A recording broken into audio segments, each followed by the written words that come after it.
Vai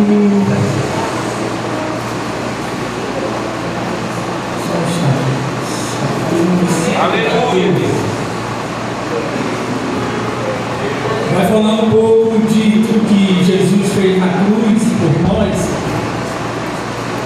E é uma mensagem que não pode ser mudada, nem pode ser retirada. Colossenses capítulo 1, versículo 14.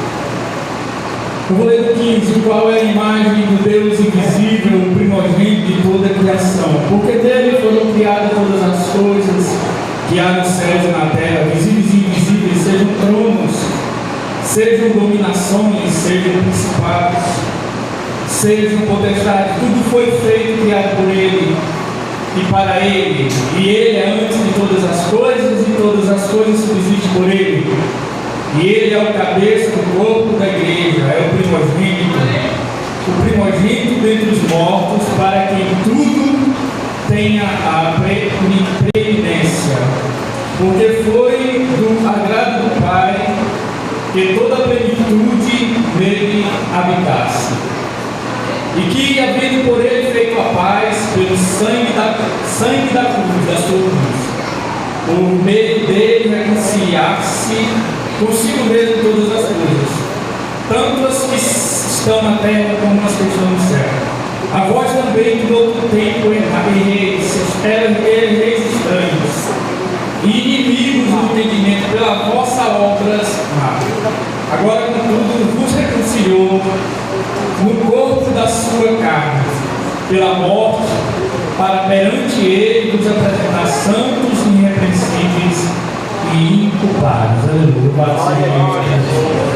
Hoje estamos celebrando, trazendo à memória o que Cristo fez por toda a humanidade.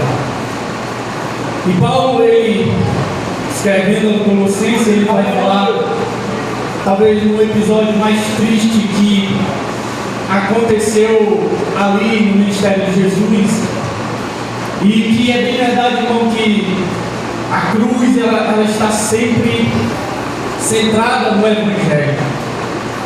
E Paulo está narrando todo o episódio, a reconciliação, falando da igreja, porque foi do agrado, porque Ele nos reconciliou, porque pelo sangue de Cristo nós fomos reconciliados com Deus. E a voz também, que todo o tempo, Paulo ele traz essa memória, quem éramos nós há um outro tempo. E Efésios vai dizer, nos vivificou, estando nós mortos em ofensas e pecado, no corpo da sua carne, pela morte, para perante Ele vos apresentais santos e irrepreensíveis diante de Deus.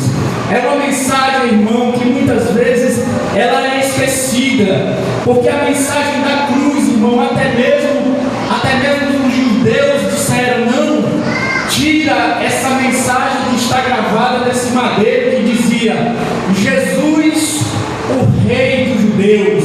Mas a mensagem da cruz, irmão, ela não pode ser mudada.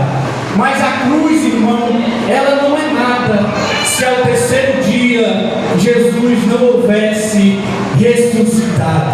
Aleluia, louvado seja o nome do Senhor. Nós, irmão, na maioria das vezes, nós queremos escrever a nossa própria história. Na maioria das vezes, nós queremos direcionar os nossos passos, irmãos. Na maioria das vezes, nós acordamos e decidimos as decisões. Na maioria das vezes, irmãos, nós escolhemos os nossos próprios caminhos. Na maioria das vezes, irmãos, nós olhamos para aquilo que nós achamos que é certo, pastor, e fazemos as nossas escolhas. Na maioria das vezes, irmão, quantas noites, irmãos, eu não passei, claro, por decisões que eu tomei por conta própria, decisões que me tiraram o sono, decisões de um homem que não conhecia a Jesus Cristo. Quantas vezes nós tomamos essas decisões precipitadas, irmãos? E na maioria das vezes nós tomamos atitude e achamos que é a certa. E isso, irmão, nos custa um preço grande, irmão. Um preço altíssimo, irmãos. Mas é bem verdade, irmão, que a mensagem da cruz, ela é vazia se não houver a mensagem da ressurreição de Cristo. A mensagem da ressurreição de Cristo, irmão, ela está casada com a mensagem da cruz. Quem nunca não tentou racionalizar uma decisão errada, acreditando ser o melhor coisa a ser feita? Quem nunca ainda não desejou transcender as regras, provar a sua singularidade de alguma forma, justificar seus próprios erros como mal necessário em tempo de redes sociais? Hoje tudo é polarizado, tudo é muito rápido, simples. Mas, irmãos, quando nós nos encontramos e voltando à mensagem da cruz, a Bíblia diz, irmão, que parece que isso é algo fácil, mas Jesus, ele se entrega pelo povo, e bem rápido aqui, de forma rápida. Quando a última semana de Jesus está com os seus discípulos, havia um misto de sentimento, de angústia.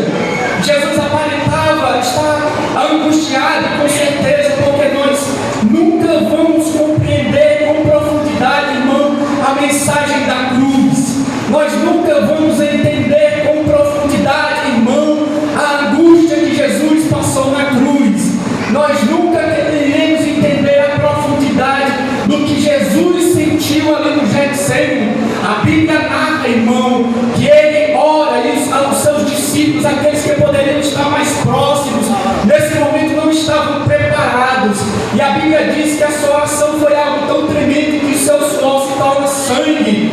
E isso, irmão, é um fenômeno muito raro, chamado hematidose. É quando os vasos capilares se rompem. É um fenômeno especial demais. Isso acontece quando a pessoa enfrenta uma angústia, algo moral, um abatimento físico, junto com uma grande tristeza, um temor, um medo de algo que vai acontecer. E nós entendemos que o medo e o temor que ali apavorou Jesus, ele sabia que ele iria levar sobre si o pecado de toda a humanidade sobre si. E a Bíblia diz que ele se entrega ali, e o Império Romano escolheu a cruz como um método de castigo, porque ele entendia que ali era onde ele prolongava o sofrimento, martirizava a dor, fazia pessoas sofrer mais ainda. E ele ali na cruz, irmão, ele experimenta ondas de náusea, febre, intensa sede, câimbras, e ele está ali naquele momento na cruz. Mas a mensagem da cruz, irmão, ela não é completa se não houver a mensagem da ressurreição. Ela não é completa se não houver a mensagem da ressurreição. Era apenas uma fatiga do dia, e ele está ali. A Bíblia diz, irmão, os estudiosos falam que Tibério escolhia aquele método para tornar como exemplo, para que todos aqueles que vissem aquilo entendessem que ali era uma punição, irmão. E a pessoa experimentava, irmão, intensa sede, ondas de náusea, experimentava cãibra. E aos poucos, irmão, cada vez mais que as horas iam se passando, a angústia ia aumentando. Ele começava a sentir sede, e ele começava a cada vez mais o medo, o terror da morte, o inimigo terrível do homem, que muitas vezes as pessoas temem, se tornava para alguns um alívio, mas ele está na cruz e é algo diferente, porque Isaías vai profetizar como uma ovelha muda.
mensagem que transformou vida e vem transformando vida.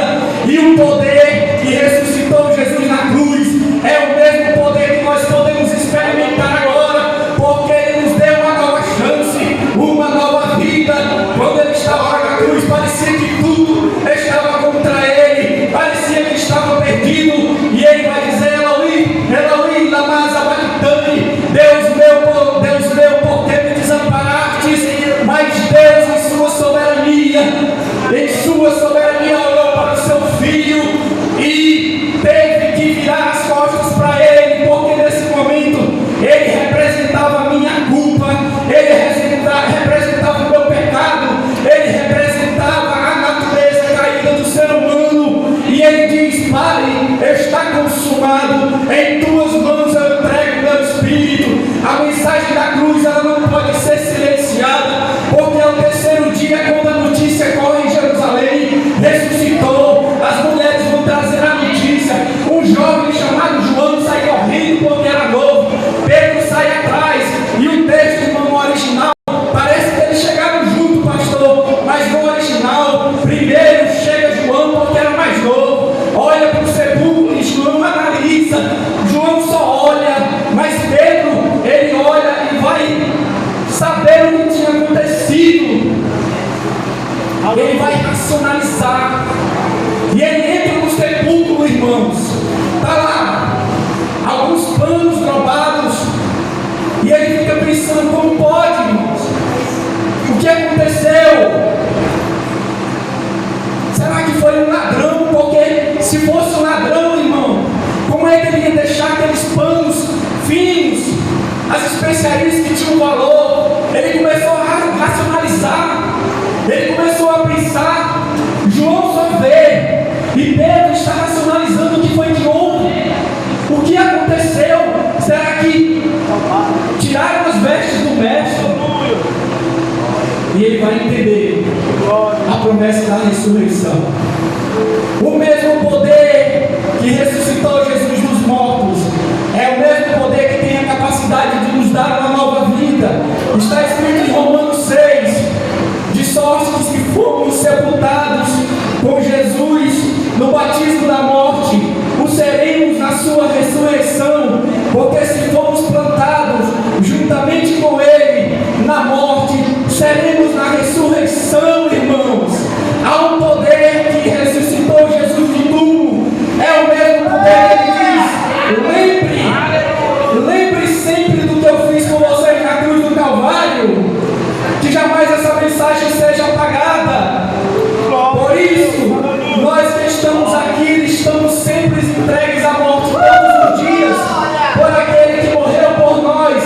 E se ele morreu e ressuscitou, nós já não pertencemos a nós mesmos. Ou não sabeis vós que vocês não têm domínio mais sobre vocês, e que vocês agora são templo e morada do Espírito Santo? Oh, aleluia, louvado seja o nome do Senhor Jesus. A mensagem da cruz era vazia se ao terceiro dia ele não tivesse vencido a morte, porque ele veio na semelhança de homem, experimentou as mesmas dores que é o homem, mas ele venceu na cruz. Hebreus vai dizer que ele dominou, ele venceu o inimigo chamado morte, irmão, porque estávamos condenados à morte, mas Cristo na morte venceu para nos dar o direito de uma nova vida. Quando Nicodemos está diante dessa mensagem, Nicodemos diz: irmão, como pode ser isso? Nascer de novo, irmão. É um poder que faz com que eu e você vivamos uma nova vida de transformação.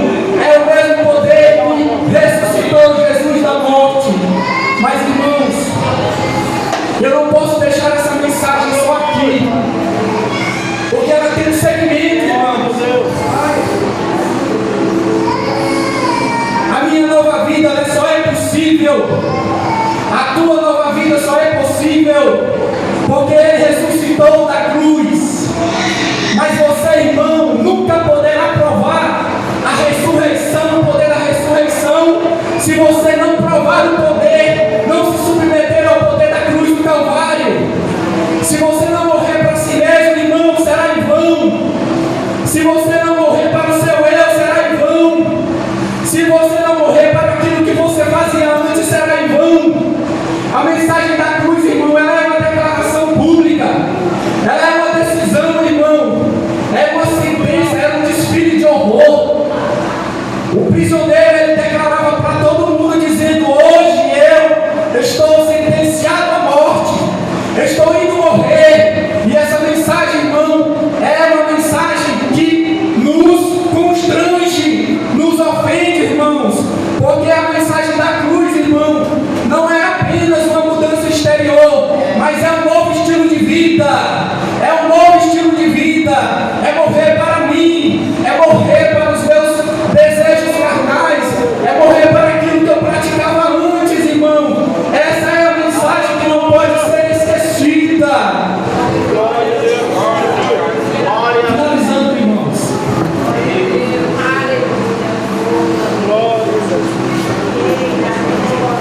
cristianismo é a ressurreição. Como Paulo vai dizer, ora, se Cristo não ressuscitou, nós somos, a nossa fé é vaga, a nossa fé é em vão, porque nós pregamos que Cristo ressuscitou, mas se Cristo não ressuscitou, é vaga. E se nós dizemos que Deus ressuscitou Cristo dos mortos, mas não há ressurreição, então não há evangelho, nossa fé não. Existe um túmulo em Israel que diz, ele não está aqui, ele ressuscitou. Todos os outros grandes homens que passaram na história estão aí enterrados, irmão, esperando. Mas o túmulo de Jesus está vazio. Vazio. Você não experimentará a glória e o poder da nova vida se você primeiro não experimentar, não aplicar a cruz para nós. Irmãos, finalizando, todo o Evangelho, do capítulo 13 de Mateus até Apocalipse, está falando da condição espiritual que a igreja vai estar. Ele vai falar sobre o rei, o semeador saindo a semear. E o semeador, irmão, ele é tão bom que ele não escolheu a semente. Ele lançou a semente, irmão, sem escolher. Ele lançou no coração. Mas a Bíblia também diz que veio o inimigo e semeou o joio, irmão. Só que o joio é semeado no mundo. A semente é semeada no coração. Ele vai falar de tesouro. Ele vai falar de pérola, do tesouro chamado Evangelho Cristo. E ele diz, o reino de Deus é semelhante. Ele vai dizendo, o reino de Deus é semelhante. Ele vai, aí ele vai contando parábolas. E ele vai dizer a parábola das 10 virgens. Vai contar a parábola do filho pródigo. Vai contar a parábola das dracmas. Mas ele deixa uma esperança. Vou deixar com vocês as dracmas. Mas um dia em breve eu voltarei. Um dia eu estarei voltando. Mas só vai poder participar da ressurreição final quem participou da ressurreição através do sangue de Cristo, do novo nascimento, através do sangue de Cristo. Por isso, irmãos, nós que ansiamos pelo arrebatamento da igreja, porque há diferença, irmãos, da segunda vinda para o arrebatamento da igreja. A Bíblia diz que ele vai vir nas nuvens do céu, falando de localização. E o texto de Apocalipse diz que ele vem com as nuvens, falando de nuvens de exército que vão vir com ele. Porque há uma diferença de arrebatamento para a segunda vinda. Para a igreja há uma promessa de volta, irmão. Ele deixou nas nossas mãos as dracmas. E ele vai, quando ele voltar, ele vai dizer, aonde estão as dracmas que eu deixei com vocês? Ah, meu pastor não sabe, né, irmão?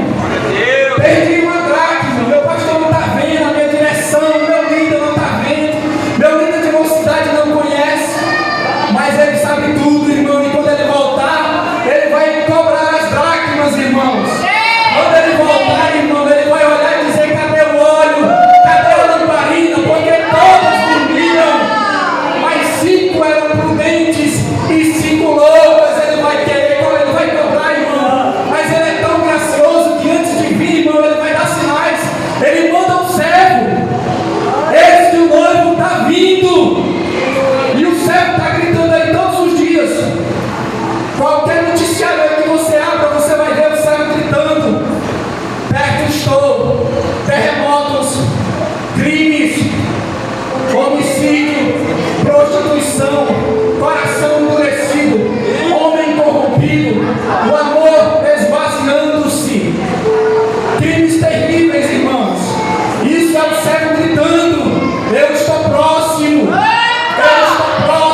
nasceu de novo. Que nasceu de novo, irmão. Ah, irmão, mas tem passagem na Bíblia que está dizendo que ele vai vir com a alarido. Cuidado, que tem sinais que é para a igreja, mas tem sinais que é para a segunda vinda para Israel. O problema, irmão, não são sinais. O problema, Deus não deixou o sinal para me ficar olhando para o tempo de braço cruzado, não, irmão. Deus deixou sinais. Cuidado, porque nenhum homem sabe o momento que Jesus vai voltar. Ele deixou sinais para que nós estejamos o quê? Vigilantes, irmão. Porque tudo pode permanecer acontecendo e ele pode voltar, irmão, a qualquer momento. A igreja vive na iminência da volta de Cristo, irmãos. E a Bíblia diz que na última trombeta, irmãos, ele vai nos tirar da ira, mas na sétima nós vamos voltar. E na sétima, irmão, ele não volta mais como o cego ferido. Ele volta como um leão da tribo de Judá, em um cavalo branco, com uma espada para julgar, irmãos. É diferente, irmãos. Finalizando, irmãos, alguns vão dizer, mas irmãos, tem uma passagem que diz que vai ter o alarido, irmão. E o alarido, irmão, no grego é interessante, que é o grito do comandante, não para o inimigo, mas para o próprio exército. Como se ele dissesse, vamos, eu vou levar vocês. Tu imagina, irmão, o general de guerra querendo alertar os inimigos, não. O alarido que ele fala, irmão, é a preparação para o arrebatamento da igreja, irmão. É para a igreja, é para nós, só nós que vamos ouvir. E finalizando, irmãos, a modernidade, irmão, é incrível. Com todo o avanço tecnológico, a modernidade nos criou uma falsa sensação de segurança. Porque falar de morte não é algo triste, é um tabu. E a modernidade, irmão, ela criou essa falsa sensação que nós estamos seguros, que a eternidade é algo que nós podemos viver a mais, que com o avanço da medicina, com os medicamentos, a tecnologia, com os procedimentos terapêuticos, o homem pode viver e estender mais a vida. Mas a verdade, irmão, é que em breve nós, irmãos, iremos morrer. E para onde nós iremos, irmãos? Em breve, muito em breve, é uma mensagem dura. Nós não estaremos mais aqui. Mas, amados, quem crê não tem medo da morte. Porque quem crê, irmão, já venceu a morte. E só vive aquele que crê. A palavra é dura, irmão. Porque o Cristo na cruz, ele se atemorizou como homem. Se angustiou, mas ele venceu. Fechando, irmão, a sétima trombeta será de tristeza. Será para aqueles que ficaram, irmão. A última trombeta, irmão, é como Paulo diz, esse eu te digo um mistério. Nem todos nós dormiremos, mas seremos transformados no abrir e fechar de olho, antes a última trombeta, porque a trombeta soará. Que mais? E os mortos em Cristo ressuscitarão primeiro, e nós seremos transformados, transladados no abrir e fechar de olho. Então se dirá naquela passagem que diz: tragada foi a morte pela vitória. Ó morte, onde é que está o aguilhão? O aguilhão da morte foi tirado ali na cruz do Calvário, no nome do Senhor Jesus. E quem tem essa esperança, lembre-se do que ele disse: faça isto em memória de mim, todos os dias em que vocês viverem. Sempre tenham um coração agradecido. Porque, irmãos, nós às vezes analisamos e dizemos assim: nossa, o que é o pecado, irmão? Qual é a gravidade do pecado? E quem sou eu aqui para querer ser moralmente? Não, irmão. O pecado é algo simples. Todas as vezes que eu vivo sem dizendo um não a Deus, eu estou pecando. Todas as vezes que eu